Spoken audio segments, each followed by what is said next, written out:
Today we are taking a look inside the Good and the Beautiful Language Arts Level 6. Hey guys, it's Bonnie from Mrs. Mom's Homeschool and welcome to my channel. I've been homeschooling for 11 years and this is actually my first time. It's my second time having a student start level 6, but it's my first time that I have a student completing it. So today I want to do a lesson with me video for you guys as my son completes a lesson of the Good and Beautiful level 6. So he is on lesson 4. And the first thing he has to do is practice spelling words that come from dictation, but he doesn't have any yet. So if he did, because we're going to do dictation next, then I would write them down in the beginning here. And we would practice these words for 3 to 4 minutes every time it said so. And then we would cross it out when he got it right several days in a row. So we are going to dictate these sentences. I don't know why you checked this off. We haven't done it yet. He checks everything off on the page. Okay. All right. So I am going to dictate these sentences here. And he's focusing on it's being a contraction and the apostrophes for these words and different words. He usually gets everything right. So let's see how he does today. You'll breathe more than 1 billion breaths in a lifetime. You'll breathe more than 1 billion breaths in a lifetime. The burglar's assistant stole a fossil from the museum's vault. The burglar's assistant stole a fossil from the museum's vault. Next, he's going to read this to me, the definitions of these words, and this portion of Elizabeth Kenny in the Australian Bushland Part 3. During the long hours of the journey, Elizabeth's wrist became swollen and the pain was almost unbearable. She bit her lip and refused to utter a sound. When Mr. McDonald explained the wrist, he explained that the fracture was serious and it should take a long time to heal. It would not be wise to take her home, he said. The next thing he's going to do is independent and dependent clauses. So this he does by himself.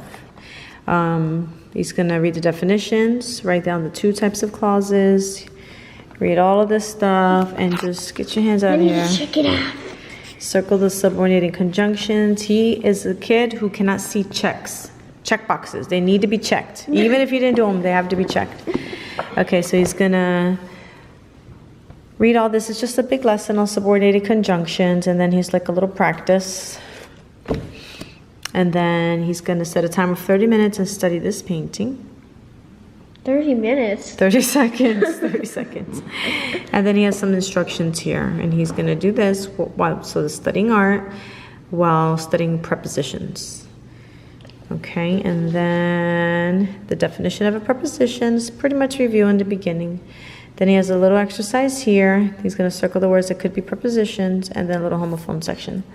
And then his favorite part, writing practice through art. But one thing at a time. You do the easy stuff first, the grammar, okay? Okay, so level 6 comes with an answer key, which I'm going to look up because I'm uncertain for one of his questions. And now having this answer key, I'm able to help him better without having to think too much. Like that.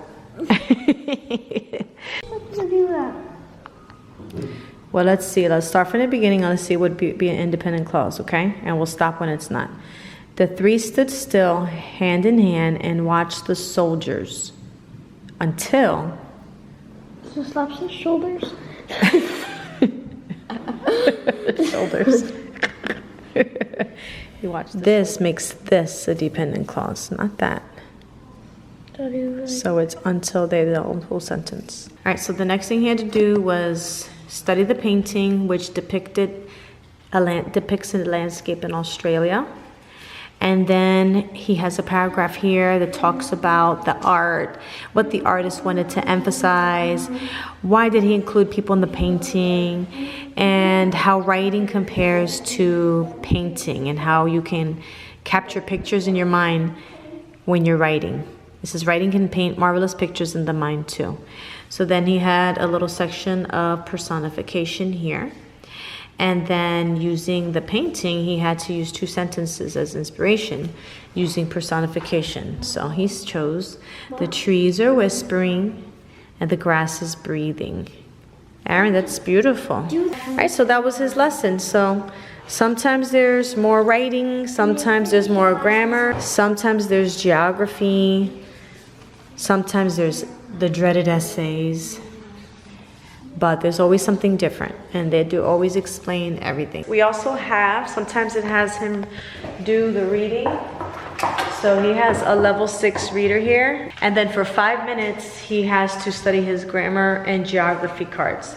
So I'm gonna send him off to do that. He has his grammar and geography cards in here, and the answers are on one side and the questions are on the other side.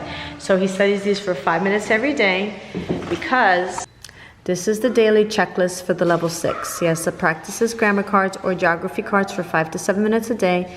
He completes 1 lesson from this course book, and then he has to read for 30 minutes.